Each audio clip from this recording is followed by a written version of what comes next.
appreciate the partnership with NOAA helping provide the backbone for delivery of this, and a continuing example of climate services that we provide across the Midwest region and Northern Plains. My name is Dennis Toddy, as Doug referenced. I'm director of the USDA's Midwest Climate Hub here in Ames, Iowa.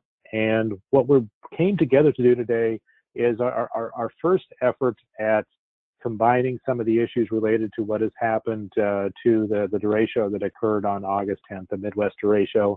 I'm still billing it as the Lincoln Highway derecho, but I've been told that that doesn't fly very well. Anyway, we have several presenters today dealing with different aspects because this was such a significant aspect from the meteorology side. So you're going to be hearing from Ray Wolf from the National Weather Service on the meteorology side. On the agriculture side, you're going to hear from Justin Glisson, the state climatologist for Iowa, and then Emma Hannigan from Iowa DNR is going to be talking about the forestry side of it. We'll also be providing a few of the infrastructure issues. We were not able to get an infrastructure person related to this. And I do want to say also that we're talking about what we know at this point. We're still early in this process. We know some of the things of this, but there are many things that we're still determining about this, and more information we'll find out as we're going along. So please do bring your questions. We may not have all the answers just yet, but we're going to address them. So first off, we're going to hand it off to Ray Wolf, who is the Science and Operations Officer at the National Weather Service in the Quad Cities, who's going to tell us a bit about derechos and a bit more about this event specifically and the historic nature of it. All right, thanks, Dennis. I think to start off, we'll go right to putting this event into perspective. And if you look at the climatology of derechos, in our part of the world, you average maybe one, maybe two per year, depending which part of the Midwest we're in. So they are an important part of our severe hazardous weather climatology. To get a derecho that produces winds over 100 miles an hour. I've been here in the Quad Cities for the last 25 years, and we've had 5 such events that have produced winds over 100 miles an hour. So that's about a 1 out of 5 chance. But as we look back at some of those past events, while we've had 1 or 2 that might have locally been as intense as this event, none of the past events that I'm aware of in our part of the world compare anywhere in the combination of scope and magnitude of this Cedar Rapids event. So this is truly a remarkable case. So to get the terminology out of the way, what actually is a derecho? It's a widespread straight line windstorm produced by a complex of thunderstorms. And this is to contrast it from tornadoes, which of course are rotational in nature and produced by a single thunderstorm. The damage from a derecho comes from downbursts, and I'll show a short video clip of what a downburst is. The downbursts in a derecho are particularly damaging beyond what we traditionally see in garden variety thunderstorms. And also the damage swath occurs fairly continuously over a pretty good length, about 400 miles long and 60 miles wide. In fact, historically here we had the 2012 derecho that hit Washington, D.C., received a lot of national press. That derecho actually initiated in our area here in eastern Illinois, or eastern Iowa and northern Illinois. So they're marked by their very long length and a decent width. This little video clip shows a microburst, which is smaller scale version of the downburst, and you get the sense of the downrush of heavy rain associated with wind, and you can imagine as these winds pick up speed how damage at the surface can result. So some other techno jargon stuff here. Derecho is a Spanish word interpreted as straight ahead or direct, and that word was chosen specifically to discriminate between the wind damage caused by tornadoes and by the straight line winds. Kind of ironically, the derecho was discovered here in Iowa by a professor at the University of Iowa in 1877. So these events are well known historically, and kind of interesting that Iowa City was actually indeed in the path of this storm too. Also, Hendricks was the first state climatologist in the country, so a predecessor actually to Justin, who's going to be speaking next. So if we take a look at what the radar looked like during the event, and thanks to my peers at Chicago who put this graphic together, this shows what the radar looked like at hourly intervals starting at 8 o'clock in the morning out in Nebraska and South Dakota, and then progressing through the day, hitting the Cedar Rapids area roughly around 1 p.m. and continuing all the way into western Ohio before decaying about 7 p.m. So we see that it starts out as a cluster of thunderstorms and then elongates over central Iowa, kind of develops sort of a seahorse type shape. But what really clues us in is about the time it hit in the Cedar Rapids is this remarkable bow shape. And there's a feature that I'll explain in a minute called the rear inflow jet that's responsible for creating this bow shape. And the important factor here is you can imagine this radar echo looks kind of like a comma. The strongest winds with these type of events tend to occur right on what would be the southern tip of the comma head. So if we take a look at a cross section of the storm, and imagine if I drew a line perpendicular right through the storm, there are several features that people at ground level will experience and did experience with this event that I'll share. The first is the gust front that many of us are familiar with any sort of thunderstorm. That's the onrush of winds that precedes, sometimes by several miles and several minutes ahead of the actual rain. And what happens is this pushes into more unstable air, moist and unstable air. It creates new cells to develop. And these cells propagate backward into the storm, if you can imagine, sort of like a conveyor belt effect. So the cells are responsible, of course, for the heavy precipitation and the downbursts. But one of the key aspects of why the downburst can be so damaging is this feature on the back end of the storm called the rear inflow jet. And I won't get into the dynamics of how and why these form, but suffice to say that these winds can easily exceed 100 miles an hour in sloping downward and then impinge the thunderstorms along the leading edge of the line and help enhance the wind speeds that occur with this storm. Typically, the winds last on the order of 10 to 20 minutes. Sometimes they might go as long as 30 minutes. I'll show here in another graphic in a minute that the winds above at our severe criteria lasted for about an hour based on a station just south of the Cedar Rapids area. So if we look spatially at the estimates of wind speed, and these wind gusts are a combination of measured reports from various stations, anything from our ASOS units at airports to our roadway sensor maps to even home units, and also estimates of wind speed based on surveys that our staff made of the field, where we can estimate the wind speed based on the degree of damage to trees and structures.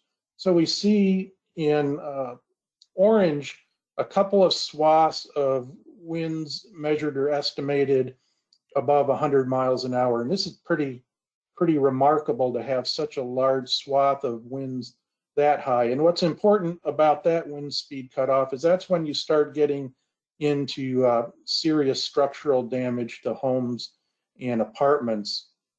The darker green represents wind speeds of 80 to 100 miles an hour, which are pretty extensive in their own right. Of course, these type of winds are notorious for knocking down and uprooting trees, and falling trees certainly pose a threat to life, but also a threat to structures as well. And then in the lighter green are winds of 70 to 80 miles an hour, and then the blue are winds basically above our severe threshold of 60 miles an hour. So we see winds, really significant winds from all the way back from western Iowa all the way into the Chicago area, where in addition to the winds, they had a few more tornadoes just to add to the hazard list. So this is from data from weather station in North Liberty, Iowa. North Liberty is just south of Cedar Rapids, located between Iowa City and Cedar Rapids. We see on the bottom axis is the time, and on the y-axis on the left is the wind speed. And I marked in blue our severe wind threshold of 58 miles an hour. And we can see somewhere between noon and 1 o'clock is when the severe wind started there in North Liberty. They actually peaked at 98 miles an hour, and you see three peaks in total, with the first peak being the strongest of the bunch, and the red line there marking the line of 90 mile an hour or higher winds. So pretty remarkable to get that degree of winds. But we see then the severe winds actually continued for what looks to be around or even a little bit longer than an hour, and that duration is yet another remarkable fact from this event. So really three aspects make this derecho stand out from many other derechos. One, the intensity of the peak winds. Two, the spatial coverage of significant winds. And three, the duration of significant winds are all pretty unique to this event. Now, Justin's going to speak more about the ag side, but just to put in the perspective for folks not too familiar with the ag sector, the areas in this map that was produced by the USDA in dark green are the primary corn growing areas, and the areas in light green are secondary corn areas. And then you see with the blue dots and the red triangles indicate all our wind damage reports and tornadoes. So you could see you'd be hard pressed to draw a more efficient path across the Corn Belt to create a storm that has such a significant impact on agriculture at a sensitive time of the year. There's some great satellite data here, and we're toggling back and forth with a before and after satellite image from our MODIS satellite. These are not like the ones you typically see on TV. That the ones on TV are geostationary, that are up about 22,000 miles and stay fixed. These are polar orbiting satellites that circle an area roughly once a day and are much closer. These are only about 400 to 500 miles off the ground. So we get much better resolution and detail here. And you can actually see, as you look at the swaths, you can see three different swaths to kind of orient you. In the center of the picture, the tan area is the Des Moines metro area, and we see a swath up north of that, and just north of that swath you can actually get a hint of Ames, and to the right Marshalltown and Highway 30 in there, and you can see another swath north of Highway 30 in that area. And then as you track east, you can see a third swath that continues into the Cedar Rapids area and into eastern Iowa, including the Quad Cities and Clinton, and on into northern Illinois. But the most intense damage occurs where you see these three swaths right here. Now, one of our other polar orbiting satellite actually has what's essentially a dual pole radar sensor on it. And we're seeing here a before and after example from Sentinel-1. And the damaged swaths are seen initially in the bright white and then enhanced in the pink. And these are seeing basically reflected energy primarily from the downed corn and damaged crops. And you notice in like the Cedar Rapids metro area, you don't get quite as strong as a signal. So the value of this high resolution satellite data is it very quickly gave us a sense of the spatial coverage of the extreme damage. And it was really nice to have. It helps provide, again, that spatial perspective on how significant an event this was. You can also take a look at a product from satellite called Night Lights. And in the image in top is basically if you could ride a satellite and look at how the skies above our urban areas and even small towns are lit up at night. That's what you're seeing here. Of course, you can see definitely how bright Chicago and Milwaukee is. And then back further west in Iowa, you see the Quad Cities, Cedar Rapids, and Des Moines. Well, if you go down to the lower part of the image, that's the same perspective, but the area that's circled in dark shows the extent of the power outages that occurred as a result of the derecho. So a pretty remarkable perspective there too. So some of the impacts we've seen are 3 fatalities directly attributed to the derecho, 2 in Iowa and 1 in Indiana, numerous injuries. To be honest, it's rather amazing there weren't more fatalities with an event of this extreme nature. Certainly the footprint in other ways of measuring the storm was highly significant. For example, 1 million or more homes and businesses without power initially, and I think there were still folks without power for the better part of 2 weeks. Media reports of destroyed or heavily damaged homes on the order of 8,000 or more is pretty amazing. I mean, we've had some pretty significant tornadoes in our area through the years, but none of them create the spatial scope of damage we get with this event.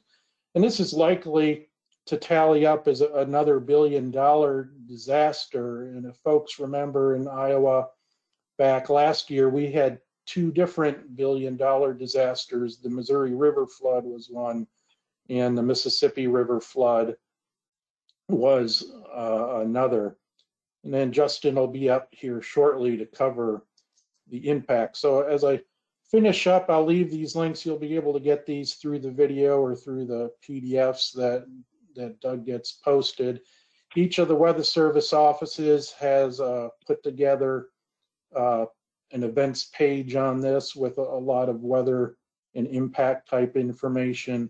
And I also included the link there to the Storm Prediction Center, to their page about derechos, which has a lot of excellent information if you want to dig further into that.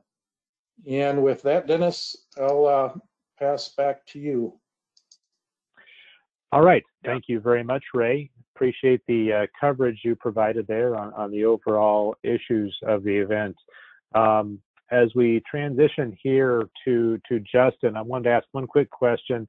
You showed the data for North Liberty. Was that an airport weather station that data was from, or something else? I'm not sure if that was a roadway sensor or part of a network that emergency management has in place. So I actually got that in an email from the emergency manager just yesterday, and decided to include it because it shows that duration factor. Okay. No, it does show that very well about some of the issues here. So thank you very much. I appreciate that. So moving on, we're going to jump to agriculture now. Yeah, go ahead, Doug. Dennis, I just want to point out that there are several questions in here that I'm pointing to different people and that are panelists. So panelists, sort of answer the questions if you want to, or we can wait till the end. Either way. Okay. All right. Thanks. All right. Yeah, it's very good questions coming in that we will address one way or the other here and make sure we cover them all. So Dr. Justin Gleason is the state climatologist for Iowa at the Iowa Department of Agriculture and Land Stewardship.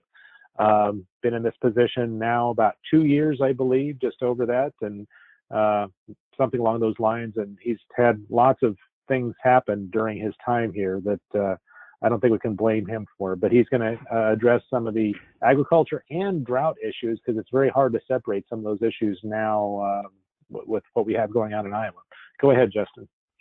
Thanks, Dennis. Yes. So yeah, I've been state climatologist for Iowa just over 2 years, and my predecessor knew when to retire because we've had lots of interesting events across the state. So what I'll talk about today are the agricultural impacts of the derecho across Iowa. And first we'll look at conditions leading up to the derecho, because they will have an impact on the amount of damage that was caused. And then we'll look at the derecho path and see actually where the most damage was had occurred, and then how we sort of came up with our damage estimates for our row crops and also our specialty crops. Then we'll look specifically at row crops, so corn and soybeans, which are our majority crop in Iowa, and we're, as the state, one of the top producers of both. We'll look at on-farm and commercial infrastructure impacts, so grain bins, grain storage, which were heavily affected by the derecho winds, mass destruction across a good swath of east central Iowa, going back to Des Moines and Carroll to the west. Then finally, we'll look at specialty crops. We have about 300,000 acres that were impacted across the state, and I'll give you a quick summary at the end. So the conditions leading up to the derecho. Now, I'll preface this by saying these are not conditions that created the derecho. These are conditions that impacted the amount of damage that was caused by the high winds and hail that were embedded within the thunderstorms in the derecho line. So we'll look at short-term precipitation deficits prior to the event on August 10th, and then we'll look at soil moisture deficits, because they'll give us an idea of drought conditions and the expansion of drought conditions across west central Iowa, where the derecho first started to move through. Okay, so if we look at the 30-day precipitation deficits, this was prior to August 10th, we have generally anywhere from 2 to 4 inches of below average precipitation. Now, precipitation is any form of water that falls from the sky. During the warm season, most of it is rain, and we get some hail. But generally, across that corridor in which the derecho moved, we were 2 to 4 inches below average. Now, if we go back to the beginning of the year, you really start to see precipitation deficits stack up. So this is the 2020 year-to-date precipitation departures up to August 10th, up to the derecho date.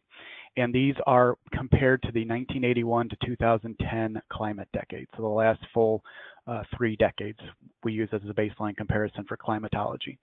What you can see here is if you divide Iowa in half effectively, eastern Iowa, mostly northeastern Iowa, had above average precipitation. Wherever you see those greener colors, that's where we're seeing more snowfall, more rainfall, and we have ample surface subsoil moisture and surface moisture.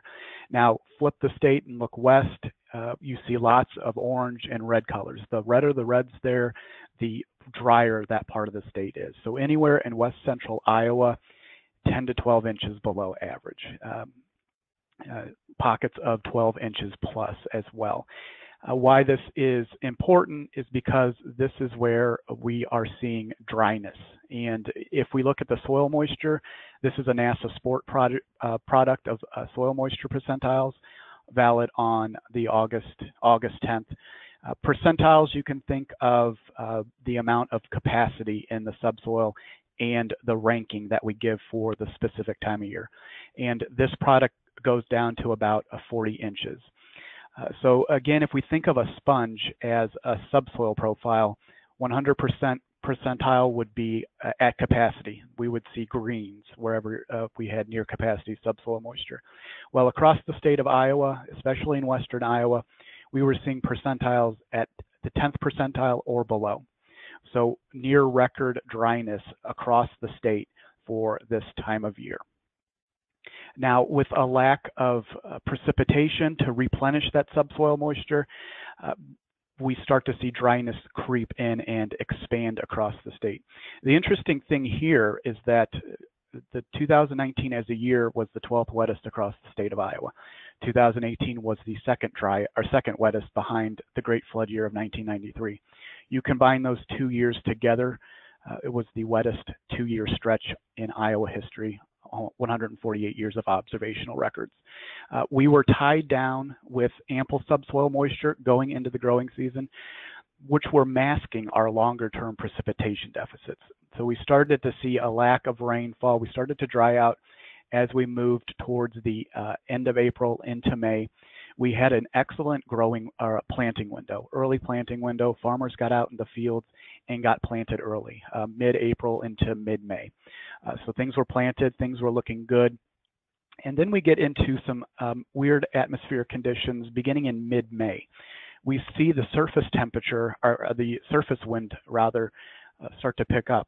On average across western Iowa, up to 2 miles per hour a day greater than what we would expect. And also in that mid-May to mid-June period, we had lots of low relative humidity days, but were hot and windy as well. So when you have that setup, that's where we get a lot of atmospheric demand. The atmosphere gets thirsty. That's what we call evapotranspiration. So you're getting a lot of moisture evaporated into the atmosphere, pulling it out of the surface, pulling it out of the subsoil.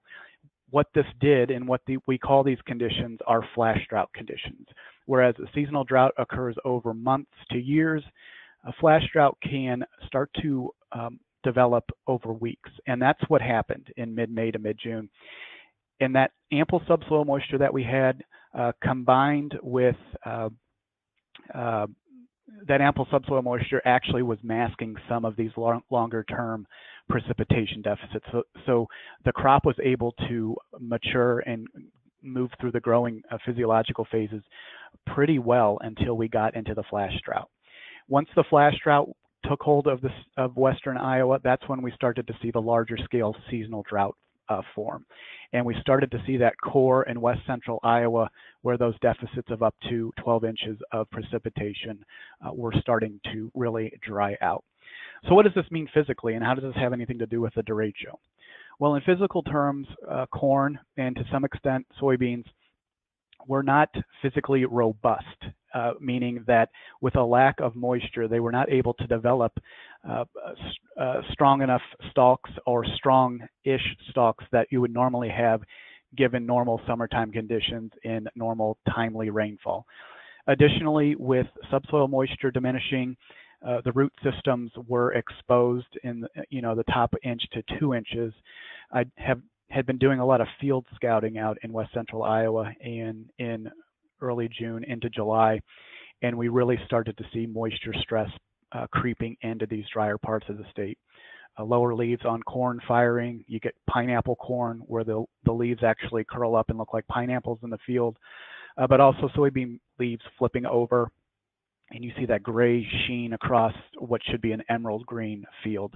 So moisture stress was really taking hold, and it was limiting the amount of physiological forward motion in the crop. So some of the corn was stunted, but also, again, root systems exposed. So then we're talking about drought conditions. As we look at this time series here, this is beginning about the middle of April. So where you see that yellow start to form, the vertical axis here is the amount of the state that is being covered by a given drought category. D0 is yellow, and we don't consider that drought, it's abnormal dryness. But as we move into June and July, you start to see those D1 and D2 drought categories start to pick up, and this is basically centered in west central Iowa. The severe drought D3 category was introduced right at the end of July. So we're seeing enhanced moisture stress, enhanced stress on the crop, especially corn. Soybeans are a little more resilient to dryness and warmth. But what happened is this D3 region, which is that bright red color, and this is the map valid last week. It wasn't updated this morning. The derecho moved right through that area, and with the crop stress that was in place, exposed roots, the derecho was able to do wide-scale destruction, especially flattening cornfields. Soybeans being lower to the surface, lower profile, they fared a little better. The canopy had closed mostly across these soybean fields in western Iowa, and they were able to hold themselves up. Now, of course, soybeans are knocked over, but a day after talking to field agronomists and going out into the field, those soybeans started to pop back up. Corn, on the other hand, given its stressed phase, we didn't see a lot of corn popping up initially. We were hopeful that we would see some of this flattened corn popping up, but it didn't. A lot of it was snapped down by the roots or pushed over below a 45-degree angle. So trying to combine this during harvest will be an exceptionally difficult task, and I'll kind of discuss that later. So if we look at the Storm Prediction Center's wind reports, or storm reports for August 10th, you see a lot of blue W's on there.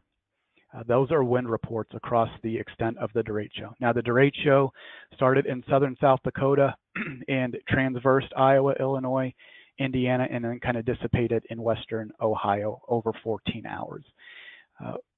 We did have lots of hail in the system, especially along the northern periphery of the derecho, where that comma head that Ray was showing you formed. Not a lot of not a lot of hail reports that we see on the SPC report. Basically, the hail size was anywhere from a pea size to a penny size. That pea to penny size hail embedded in those downbursts and those microbursts acts like machine gun fire in those fields, and you see shredded corn leaves, you see defoliated soybean fields. So that does give us an indication that there was hail within the derecho, and it did do some wide-scale damage along with the wind. So the initial thing that we looked at the Department of Agriculture and also USDA was a preliminary quick response crop damage estimate, and this was helped along by USDA Office of the Chief Economist. So what was done was the SPC storm reports were plotted on top of that MODIS satellite image that Ray showed you in his presentation. And then we use that MODIS satellite image to ground truth, or to give us an idea of, yes, this is where we're seeing extensive damage. We can tell that corn is flattened. We can tell that fields have been impacted.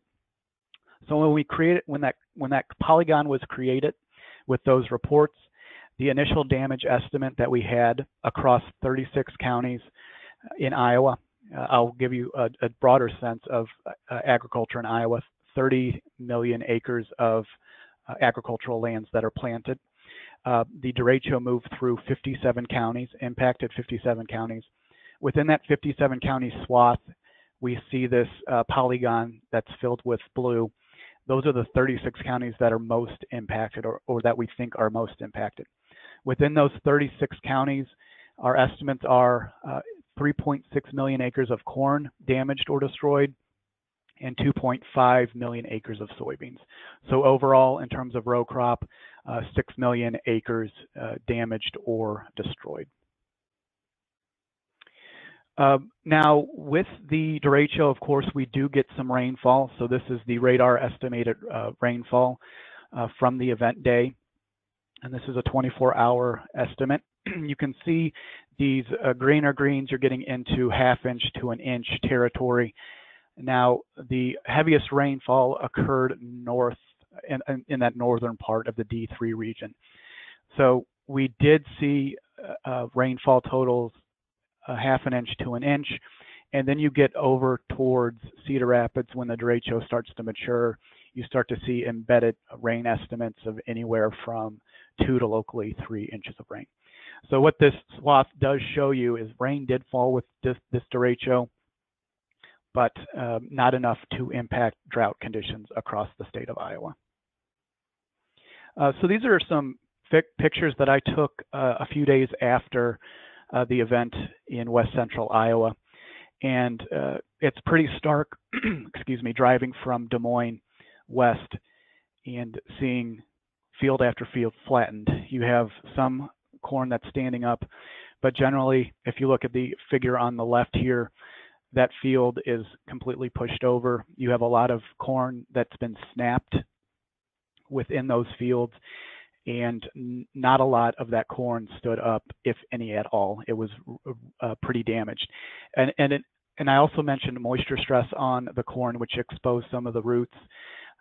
We actually saw some corn stalks pulled out with their roots. So these are extremely strong winds in the downbursts, and then you have embedded microbursts within that can have hail associated. On the left here, these are from Megan Anderson, our field agronomist for Iowa State Extension. This is hail damage to soybeans on the left here. You can see where hail had hit the leaves and the pods, shattered some of the pods, but also widespread damage within that field. And then on the right-hand side here, this is a blown over corn stalk. But if you notice down by my boot and then up the stalk, you can actually see divots and white marks. That's where hail had been driven into that cornfield. If you look at the corn leaf right here, right below the ear, it's shredded. That's a relic of wind-driven hail hitting that stalk and just shredding everything around it. This is an aerial image from a Cessna. Dennis, do you want to say something? Yeah, I was going to say, and just to remind people that, you know, we get concerned about larger hail at sometimes, but a reminder that the winds this strong, even small hail can do a huge amount of damage. I don't know what size of hail we were dealing with here, but we know that in some cases it was small hail, and there's still a lot of crop damage due to that. Yeah, and that's a great point. The smaller hail, and there's a lack of hail reports, as I mentioned, from the SPC plot. A lot of that hail melted immediately because it was so small. So that gives us a lack of hail reports. Now, if we look at this image again from Megan Anderson, this is from a Cessna flying east towards Cedar Rapids, I believe. This is a farm. There's a burn pile right here where the fire is. This is not caused by the derecho. This is damage afterwards, or this is from afterwards. You can see on the right-hand side here, this is a cornfield that's completely flattened. You've got some corn up here that's flattened, and then you've got soybean fields around. Well, embedded within those soybean fields are structures from that farm, roofing, machine shed parts, anything within those fields. And one of the most remarkable things that you can see in this picture is the actual track of debris through the field. That's how strong those winds were at the surface level. They were able to push large grain bins, parts of roofing, debris through those fields and leave pretty remarkable tracks through those fields. Here's another image which shows you the difference between corn and soybeans. You can see the cornfields are flattened right in the middle here. That's that light green visual from the MODIS satellite versus the soybean fields, which look relatively good from high up. Now, of course, there's still damage in there, but it's kind of, you know, the tale of two cities here when you look at the damage of the derecho did on corn versus soybeans, which are a lower profile. Okay, so this is a Sentinel satellite from the European Space Agency. And what you can see here is I received this image from a group at NASA Sport, and I overlaid this in GIS to give you an idea of the counties and metropolitan areas. So this spot right here, that's Des Moines Metro, Saylorville Lake here. Wherever you see that lighter, and you can kind of match this up with Ray's MODIS image, wherever you see this lighter area here, this is a synthetic aperture radar. So think of a weather radar on a satellite. It's beaming down a dual pole signal. The dual pole signal hits the surface and it backscatters. So it reflects the beam all around. Wherever you get this backscatter, that's where we know that things are lying on the ground. So we have a good indication of where we're seeing pretty widespread crop damage from western Iowa all the way through the Des Moines Metro, Ames above to the north here. But this gives you a great indication of how widespread the wind damage was from the derecho. This is another Sentinel satellite image. It's toggling back and forth from July 29th prior to the event to July 22nd. You can see around Benton and Lynn County that yellow color, that's hail damage along with blown over corn that's dying in the field. So it's already yellowing. Benton County, Lynn County, Tama County, that's where we started to see those estimated wind gusts of 100 to 120, localized 130 miles per hour. So pretty significant damage, and it's very, very visible with this remote sensing product. So now we'll look at crop condition changes post-derecho. Now the weekly crop condition report are issued by USDA NASS, which is the National Agricultural Statistics Service, and these are released each Monday morning. Appended to that crop report is my weekly weather summary for the state of Iowa. What the weekly crop condition status change shows is this change in quality from the prior week. So this first set of plots here, and these are courtesy of Ag Meteorologist Brad Rippey with USDA Office of the Chief Economist. This is corn rating conditions on August 2nd, 2020. The left-hand plot is corn, good to excellent. So you can see Iowa corn was at 73%. We, I believe, peaked at about 85% early in May into June. And then as drought conditions started to take hold, we started to see a degradation in that the rating of percent good to excellent. On the soybean side, again, 73% good to excellent, and that was an actual 3% decrease from the prior week. Again, these are the fingerprints of drought on western Iowa. Now, if we look at the crop condition report after the derecho event, you'd see a marked decrease in the corn rating good to excellent, 59%, and that was a 10% drop from just the prior week. Now, where Dennis had mentioned this, and this is going to be a very interesting subject moving forward, is how we're going to separate drought concerns and considerations and impacts versus the derecho impacts. It's going to be pretty difficult to do that given the widespread scale of the damage, but that's something that hopefully our remote sensing tools will aid us in getting better estimates. But again, I do think the story will be told in terms of grain quality and yield losses when we actually do get out into the fields and harvest. On the poor to very poor side of the corn rating, you can see it was 17 that week right after the derecho, with a +9 increase. So yes, again, how much was drought? How much was derecho? I want to say generally after the derecho, the weeks after, it was more derecho damage than drought, but drought was also still expanding across the state in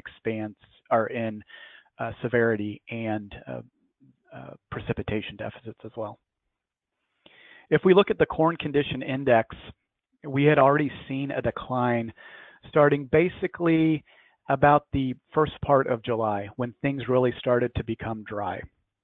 That again, that May to June window when we had the flash drought occurring kind of tipped us over the edge into seasonal drought. And then this is effectively climatologically the last 6 or 7 years.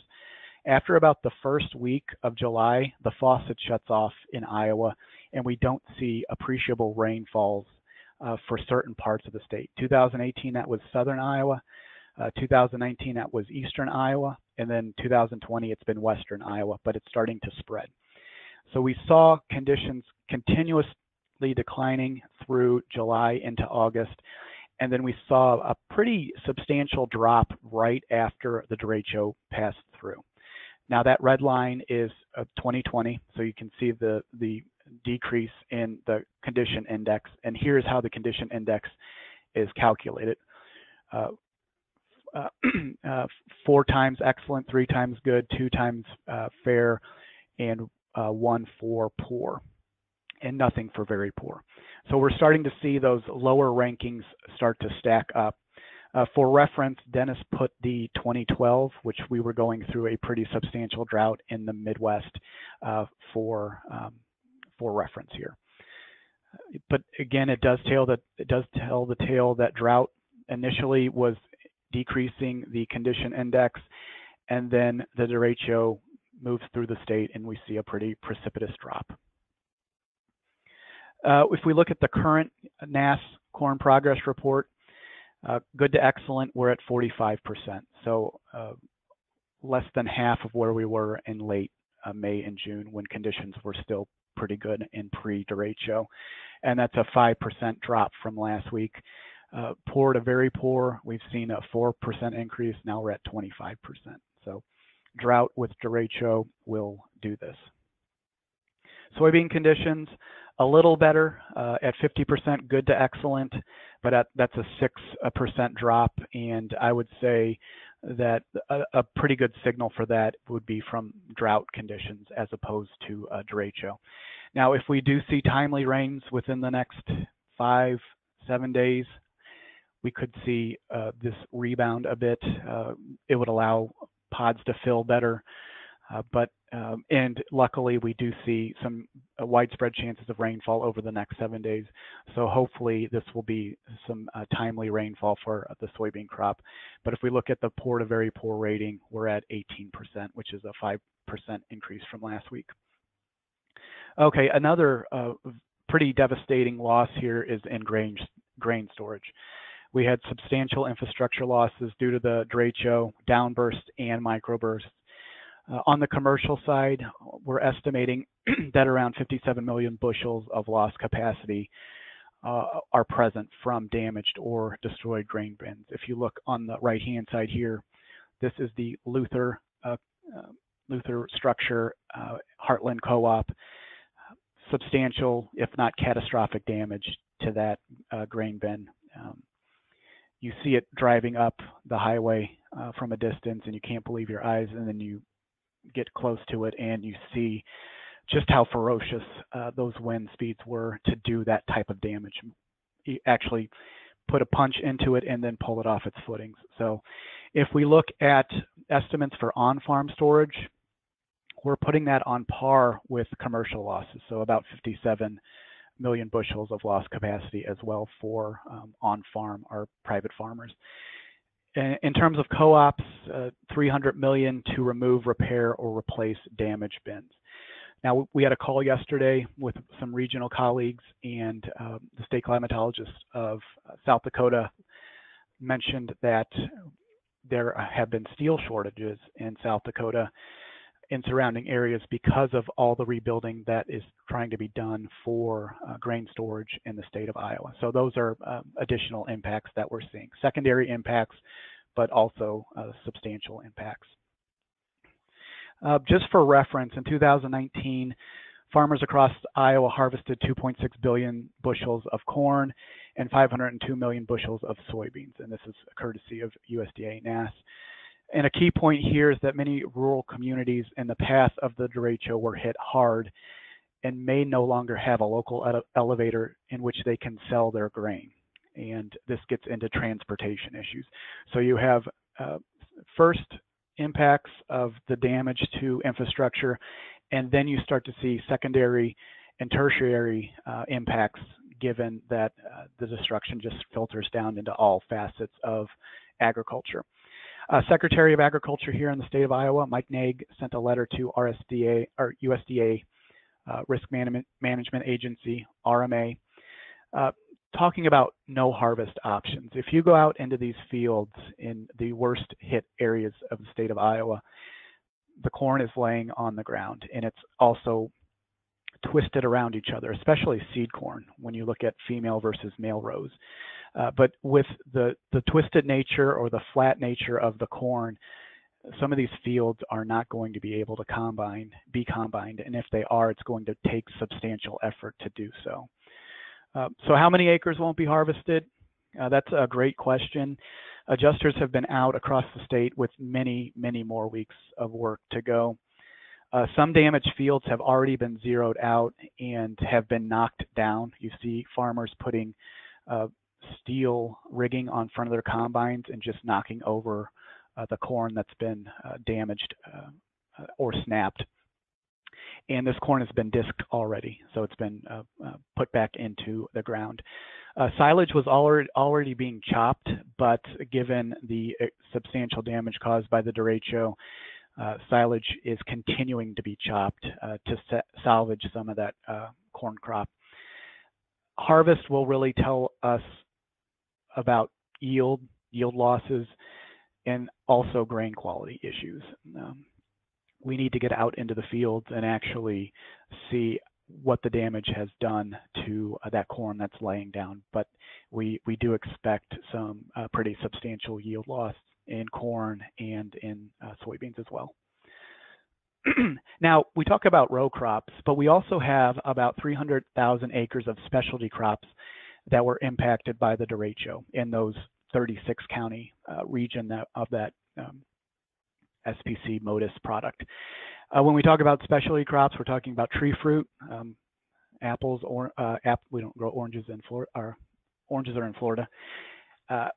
Apples and peaches, and we have a lot of orchards across the state. Orchards also are an economic draw because you get people going to those orchards in the fall and spending their money. Pumpkins and strawberries, peppers and tomatoes, anything that you can find in the grocery store, we grow in the state of Iowa. We saw lots of damage to specialty infrastructure and growing tunnels that we either get those specialty crops started and then seed those, or that's where they grow during the growing season.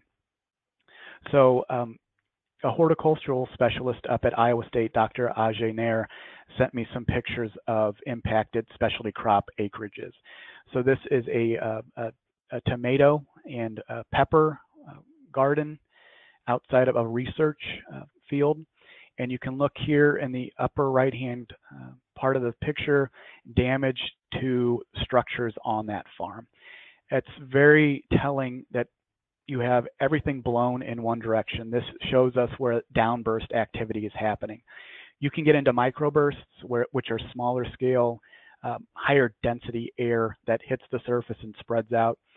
And you can see radial damage in corn and taller type of specialty crops. Radial meaning that it splays out like the sun, so in all directions. Just given the nature of this structure, steel and aluminum, the way that it was bent by those wind speeds, it shows you how fast those wind speeds were moving.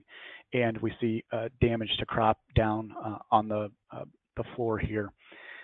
So we see this within the swath of the derecho, these especially smaller scale farms very much impacted by the winds.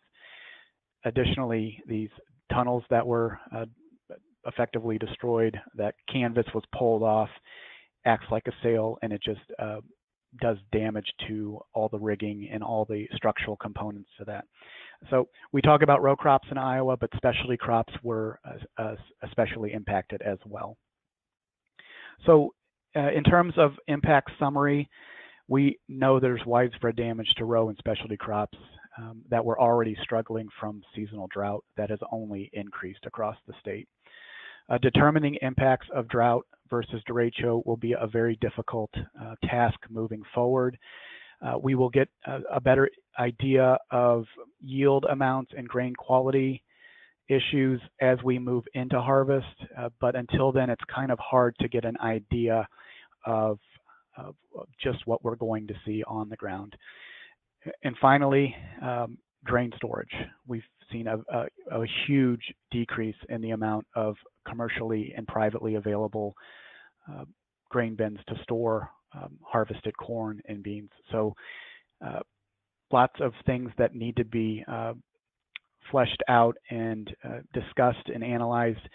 So we have a big task ahead of us, but the Department of Agriculture has many tools available for farmers, and I will draw your attention to the iowaagriculture.gov, and I will have my contact information right here. Please shoot me an email if you have any questions on what the Department of Agriculture can do, and I will get you to the person or the people that can answer those questions. Great. Thank you very much, Justin. Appreciate that. Nice comprehensive view of what's going on with the agricultural situation, as we know a lot and we're still developing more as we go along. Okay, we're going to move quickly to our last presenter here. Emma Hannigan is from the Iowa Department of Natural Resources, who's an urban forestry person, degree from Iowa State University. Yay! And she's going to address some of the forestry issues that we've dealt with here. So go ahead and take it away, Emma. Thanks for being with us today. Thank you for having me.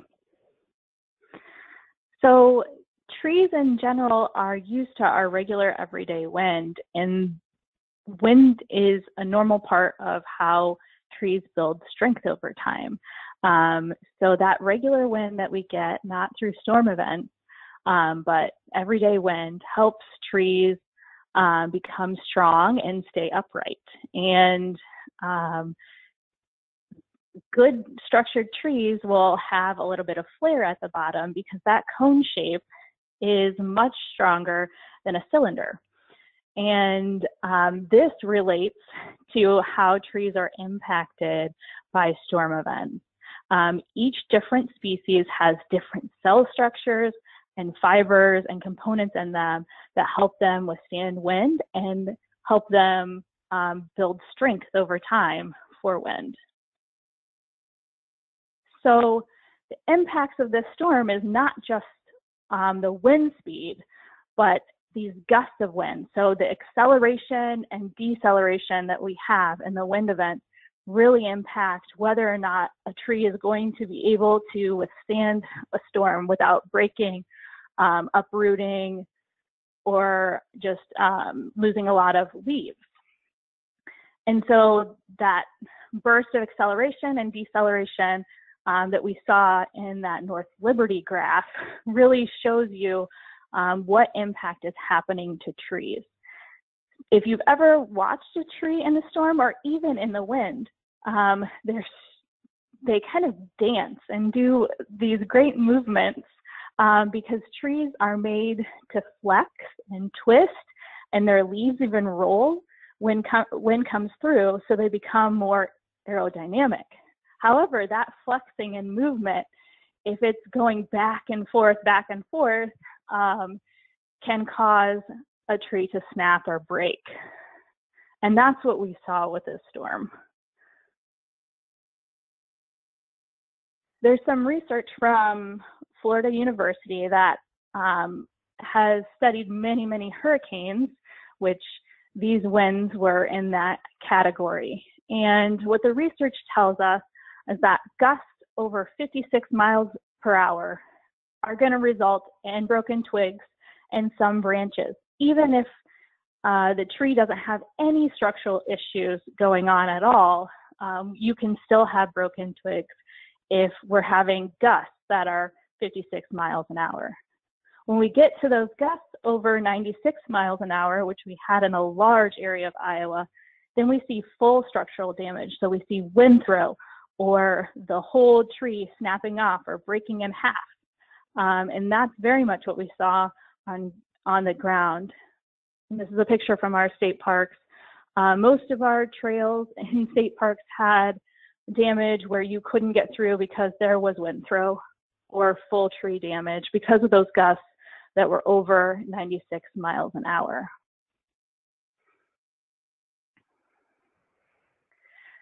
So the duration of the wind also was a problem.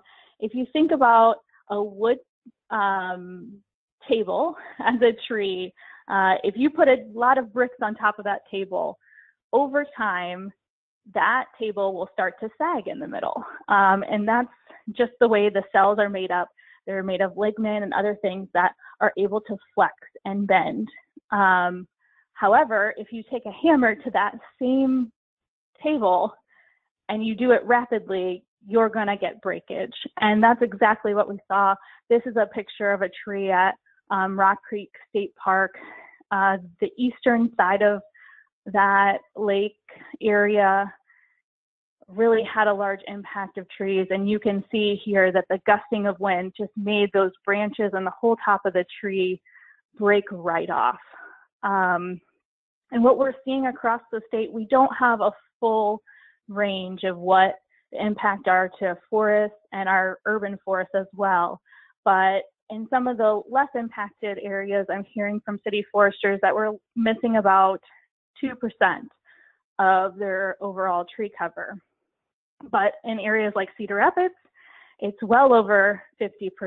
And that's because they were having those large gusts of wind where they had complete failure of the crown.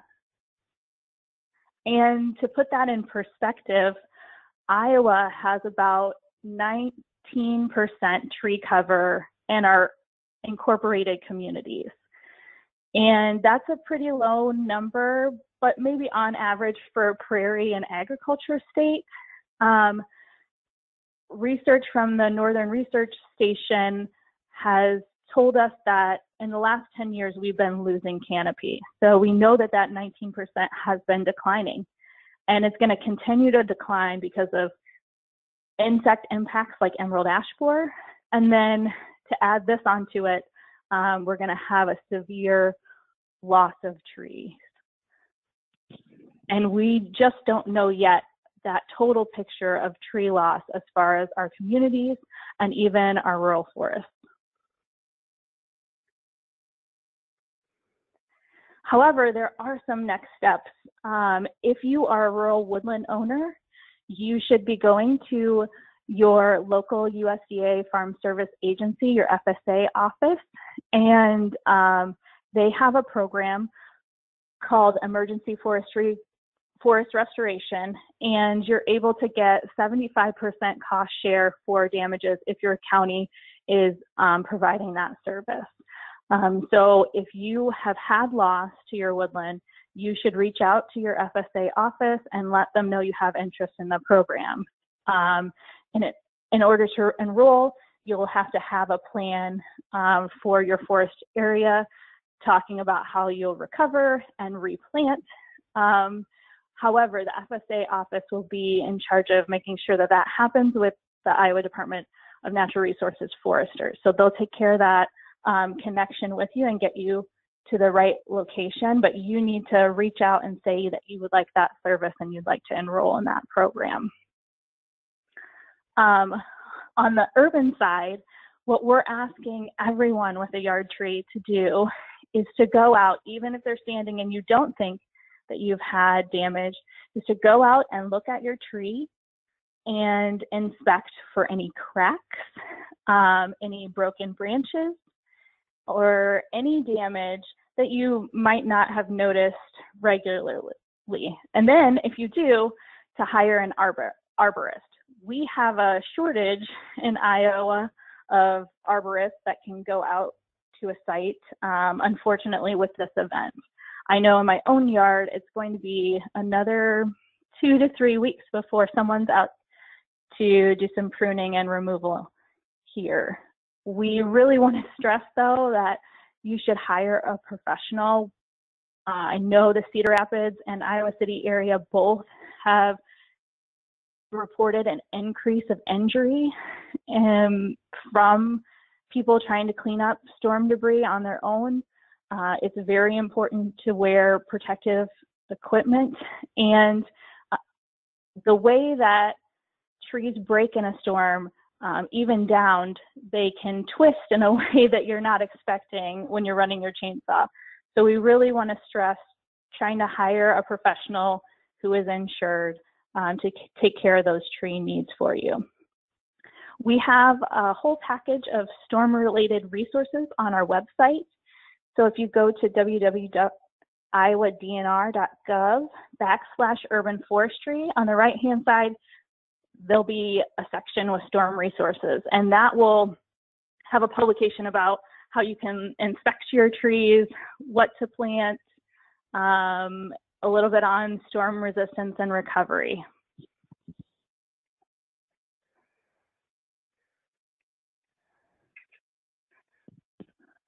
We also know that the damage from this won't just be this year and that heavy tree loss that we've seen. Wind events cause forest health issues that can go on for years.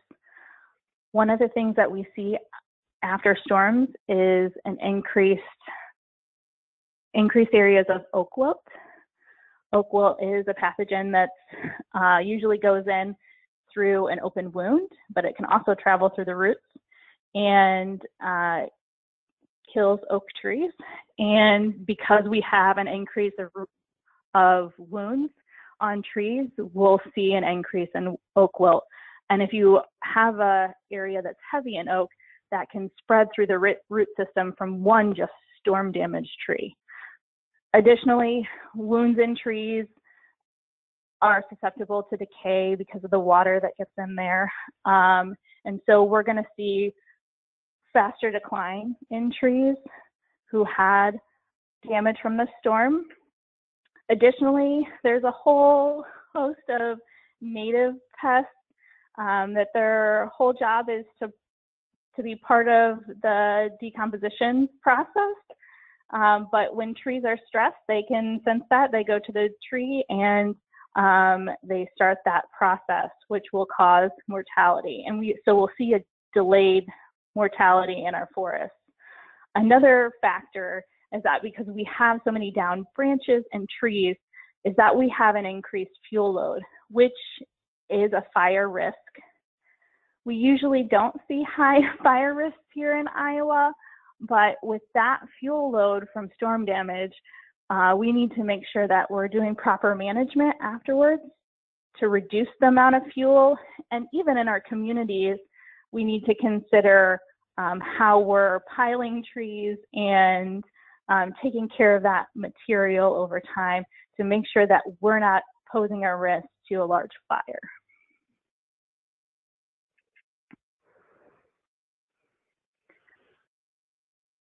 So we're trying to estimate what we've lost in the storm, and for structures, it's a little bit easier to assess. However, we'll have a large loss of benefits from trees. The first is our water. One single tree holds about 4,000 gallons of water annually. And so in places like Cedar Rapids, if we've lost half of our trees, that is a large impact to just how our streams flow, how water drains into our storm system, and how we're able to keep water on site. Additionally, we'll have wildlife habitat loss.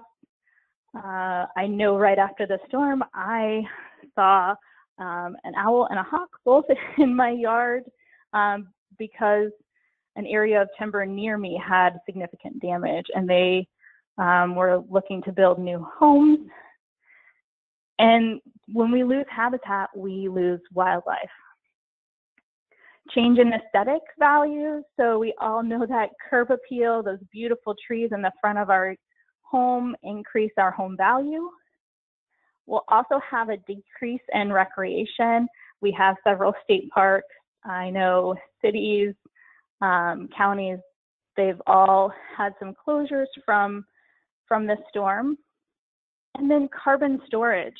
As we talk about climate, trees are a big component of that. One single tree can hold about 15,000 pounds of carbon. And if you take that over large parts of the land, we are making an impact on carbon storage. Additionally, how we deal with debris.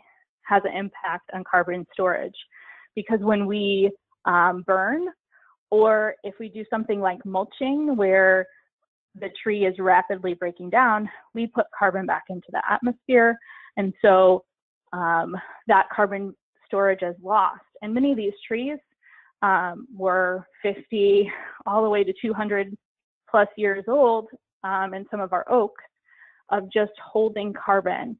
And so if we can think of ways where some of that larger material is being used in furniture and other wood products, we're able to hold on to that carbon storage longer. Additionally, health and well-being with this quarantine, many of us know just that great benefit that looking out a window with trees has, or going on that walk where you're seeing green. It calms you, it lowers stress. And there's many studies about children's ability to learn, our connection with our neighbors, all of these great connections that trees have to our health and well-being. And a lot of those benefits will be lost with the storm. But we have the opportunity to rebuild, and we have an opportunity to rebuild our forests with a more diverse set of trees. We also have the opportunity to plant in a more equitable way. Right now in communities, for example, we see that tree cover is strongly correlated with economics, and we have an opportunity to spread that canopy out through our community and provide more equity. Also, with pests like emerald ash borer, we're losing large amounts of trees. If we're able to plant a diverse mix, we'll be ready for the next pest. And on our website, we have a publication called Selecting Trees for Your Yard, Rethinking Maple, and that's because we have a large percentage of maple here in Iowa. So that diversity will help. Additionally, diversity is great at providing storm resilience, because those different species of trees provide layering. And that layering will protect in wind gusts like we saw. So when you have many different species in your yard and you're planting more than just one single specimen, you're planting a grouping of trees, you're going to have more resilience when it comes to storms. Additionally, there's a few publications out there that talk about the actual cell strength of trees and what we can plant that has a little bit more strength when it comes to these gusts of wind.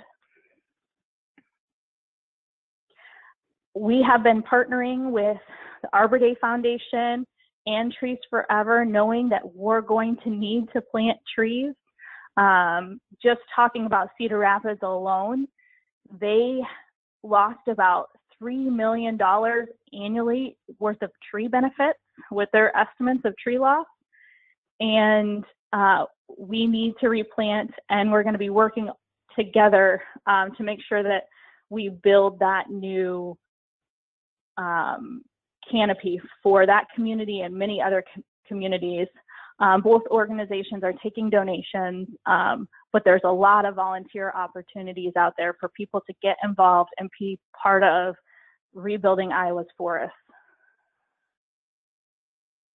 And then just to add, when we had over 90-mile-an-hour wind gusts, there's not much that you can do. But on these lower wind gusts, there's a lot of research that shows that pruning and proper tree care, and in our forests, proper forest management can really reduce the impacts of storms.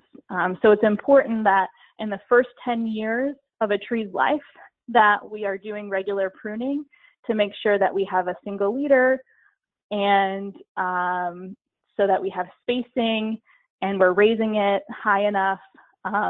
So first 10 years, that's a great time to prune a tree. We can help reduce some of these issues with those lower wind gusts. and that proper pruning is going to be crucial. I know many people feel hesitant because they've had a tree fall on their home or have had damage to trees in some way, but we need to plant in the right places, so near our homes to have energy efficiency, and also to think about how we can promote safety with strategic planting. And we have a publication on our website that helps you find the best location in your yard to plant a tree as well. And you can see some of the pictures here where multiple stems can cause failure. So proper pruning will keep that from happening. That is called included bark, where two stems basically are pushing together on a weak union. That's where we see a lot of failure with lower wind gusts. And then also unbalanced or low branches. So you have failure like this. And then we also see cracks, and this is why it's so important to come out and look at your trees, because we want to make sure that in the next storm, which in Iowa could be ice, that we're not having more damage from missing a branch that had a crack from this storm. And then proper planting, because the way that trees are packaged, we have a lot of trees that have what we call stem girdling roots. So we want to, in the future, make sure that we're planting correctly and following the guides to make sure that we don't have that whole tree failure because of the way that we planted the tree and did not correct it after pulling the tree out of its packaging. And we have more resources on how to plant proper trees properly, and young tree care on our website as well.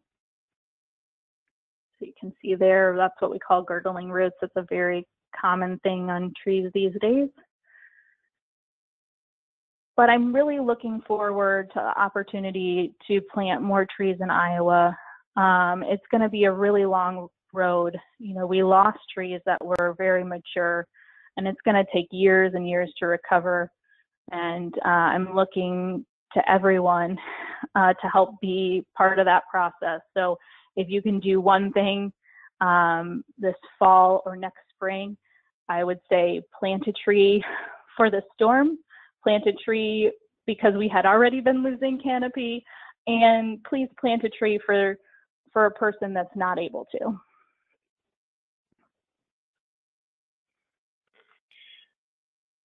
Thanks, Emma. Appreciate that. This paid political announcement about trees is brought to you by the Iowa. No, anyway, thank you very much. We're running a little short on time here, so we'll address a few questions. There was a question about windbreaks. What about windbreaks? And I'm not sure exactly what they're asking. I don't know, Emma, can you address anything about that at all? Yeah, windbreaks are very important in Iowa. And yes, please plant them. Iowa State University has a guide on how to plant a windbreak. And if you have space, we should be thinking about not just using conifers, which have a lot of disease issues for windbreaks. We should think about using that multiple layer approach. So having shrubs, mid-size and large trees, and not just looking at fast-growing trees, because they are not as resistant in wind sometimes. And so maybe looking at our approach to windbreaks a little bit differently moving forward. Okay, thanks. There were a few questions related to climate change issues and derechos. We addressed some of those in some of the written comments. Anyone want to chime in and kind of give a summary of the response and summary on those questions? Sure, Dennis. This is Ray. This is really a pretty easy one. While there is a climate change signal with some of the hazards we experience in Midwest, especially flooding and flash flooding, when it comes to derecho, at least as we've observed to this point, there's no climate change signal. And given what some of the model projections are showing, the current research is still open as to whether there'll be an increase or decrease in the frequency of these events. You know, we get a lot of squall lines like this, which derechos are a subset of in the Midwest. And the conditions that promote a derecho are really subtle compared to squall lines are relatively easy to forecast. Derechos are not because of these subtleties. So might be some time before we see any indication of a trend in the future. But right now, we're not expecting or seeing any trend change in the future. Dennis, I'm Okay. wondering if Ray could, since we're on sort of the weather side here, can he address the issue of why these are difficult to predict? Yeah, I kind of hinted at we see environments that are capable of producing derechos way more often than we actually experience derechos. So there's sort of on the forecaster side, a concern of, is it really going to happen or not?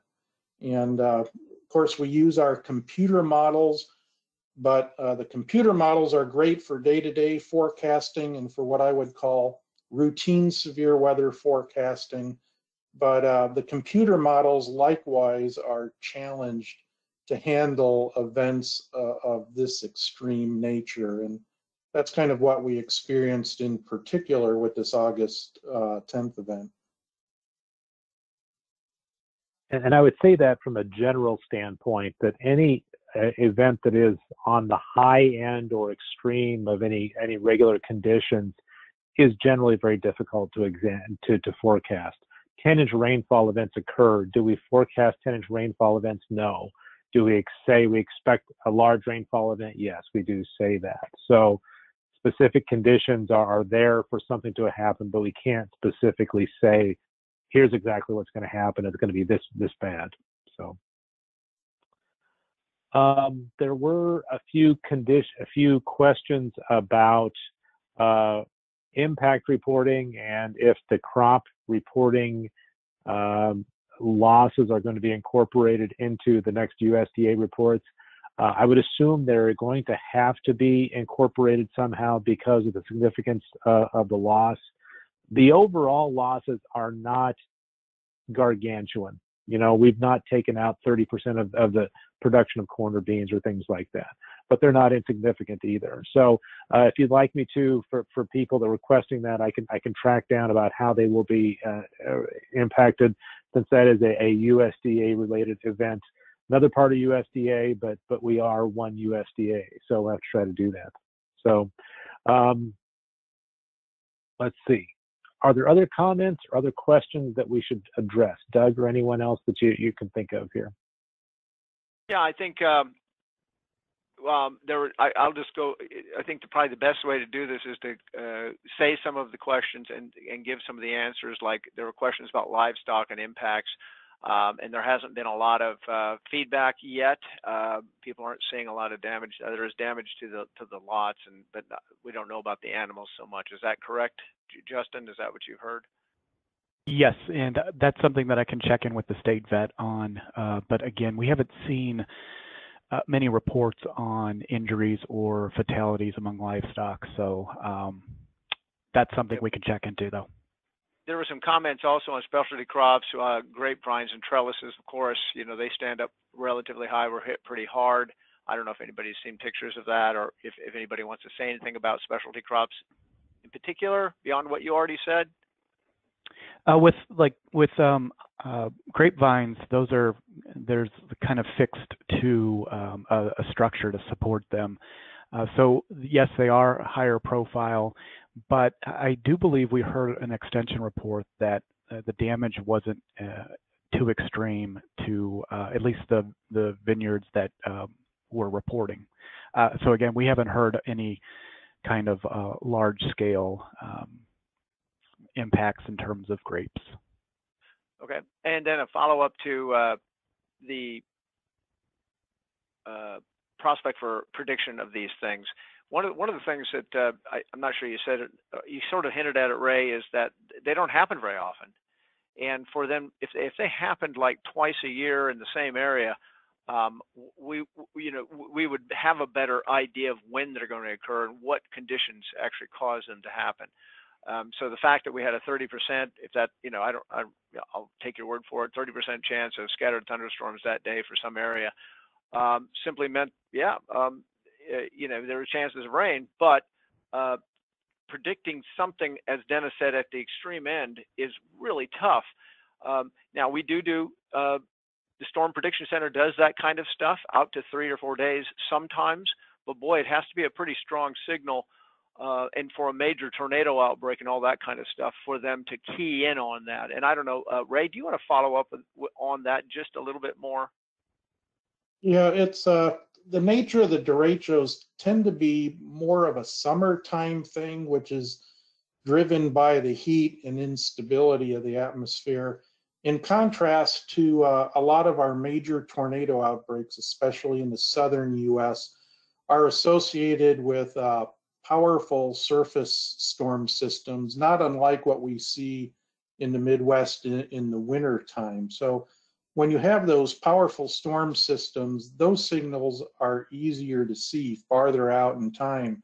In fact, there's some indication that even out into the subseasonal, in the week 2 time frame, that a few of these significant severe weather outbreaks can project a signal.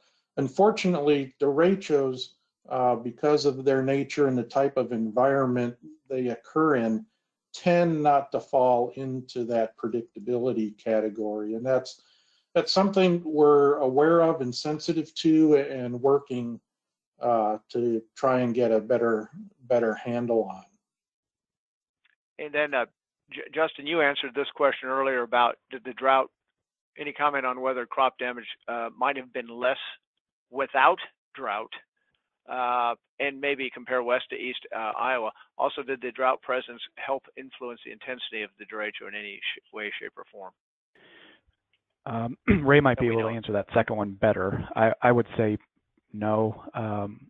Given that conditions in western Iowa were dry, I mean, we had an air mass over the state that was saturated and warm, so enough fuel for that line of storms to perpetuate.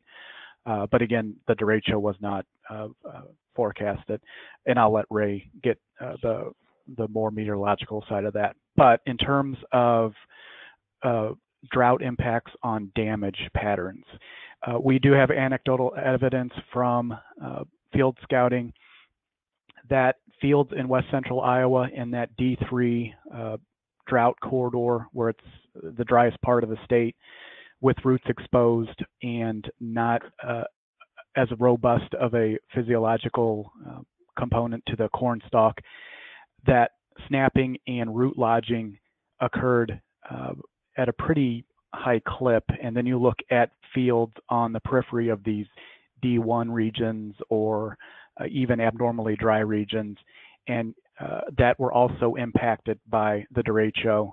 Now, again, the scale and the wind speeds varied from west to east, and then we get into downbursts and microbursts.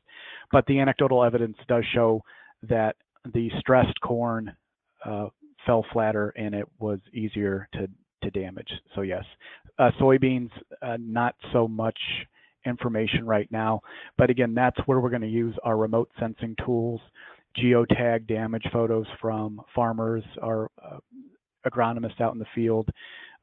Every day people send in those images to the National Weather Service, to the Climatology Bureau, and we can get those geotagged onto damage plots and then feed those into GIS, and that will give us an idea of just what the extent of drought damage causing derecho damage versus not.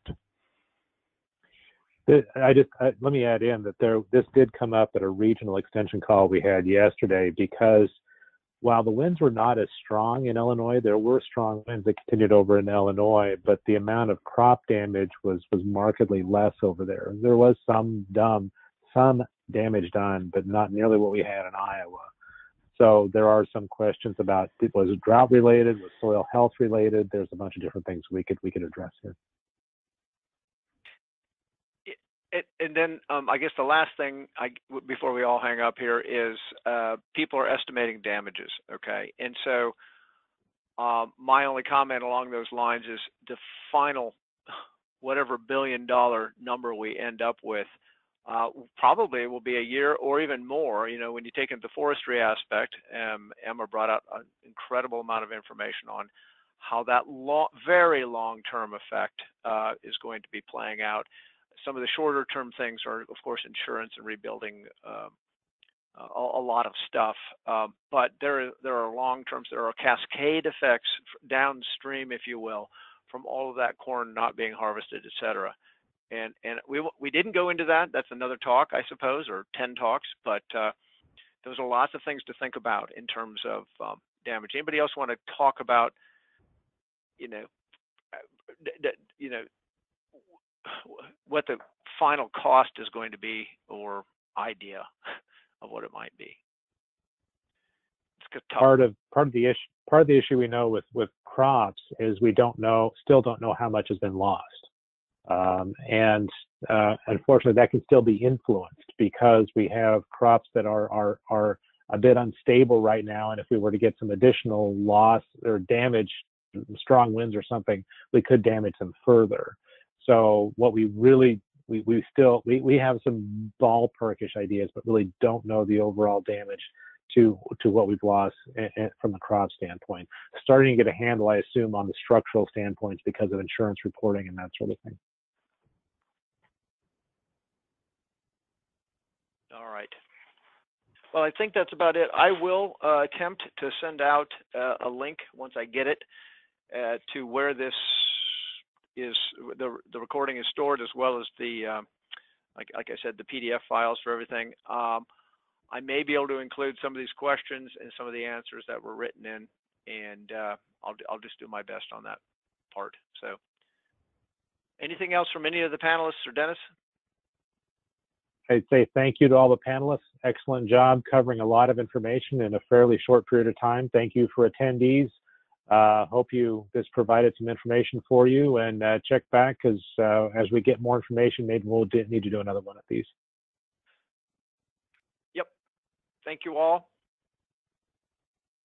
And I'm going to conclude it. So thanks all.